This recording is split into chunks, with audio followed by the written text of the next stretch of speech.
Hello, moi c'est Sybille et je n'en peux plus du Winter Arc et de toute la hype qu'il y a autour de ça. Ça envahit tous mes réseaux sociaux, ce fameux Winter Arc qui est censé être un challenge qui te permet de devenir la meilleure version de toi-même. Mais au-delà de ça, je trouve qu'il y a quand même une partie qui est hyper culpabilisante. J'espère que t'as fait ton sport, t'es dîné pas, t'as mangé bien, t'as mangé, comment faire la manifestation, puis tu dois marcher de l'eau, puis stop, on n'en peut plus. Et bon, soyons honnêtes, ça peut être super culpabilisant pour toutes les personnes qui n'arrivent pas à mettre ça en place tous les jours au quotidien, ce qui est normal les amis. Typiquement, je suis coach sportive, mais les gars, je suis tellement pas parfaite tous les jours, je fais tellement pas 10 000 pas, je mange pas parfaitement tous les jours, non, enfin, c'est tellement pas réaliste, c'est pas la vraie vie.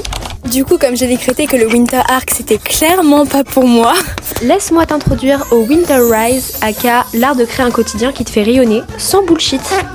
Le but est très simple, mettre en place des micro-actions au quotidien qui sur le long terme améliorent vraiment ta vie. Donc voilà le plan. Au lieu d'écrire faire 10 000 pas, boire 3 litres d'eau par jour, se lever à 6 h du matin, romantise ta vie, aucun écart, deviens that girl. Au lieu de faire cette liste qui va te faire sentir comme un gros caca parce que tu n'auras pas réussi au bout d'une semaine, on va se choisir une toute petite action que tu vas pouvoir mettre hyper facilement en place. Par exemple, ça peut être prendre le temps de faire juste 10 minutes de marche par jour ou bien d'intégrer dans ton quotidien 10 minutes d'étirement dans la semaine. Ou juste 5 minutes où tu vas, je sais pas, lire un livre, faire quelque chose qui te détend, un moment pour toi. C'est pas grand chose et surtout c'est pas fait pour te sentir complètement submergé. Donc même si ça paraît rien au début, à la fin de la semaine, tu vas te rendre compte en fait c'est des choses qui sont déjà en plus dans ton quotidien, donc c'est que du positif. Au moins à la fin de cette première semaine, tu auras ce sentiment d'accomplissement et tu seras fier de toi et tu auras confiance en toi et en tes capacités parce que tu auras réussi à mettre en place cette petite habitude.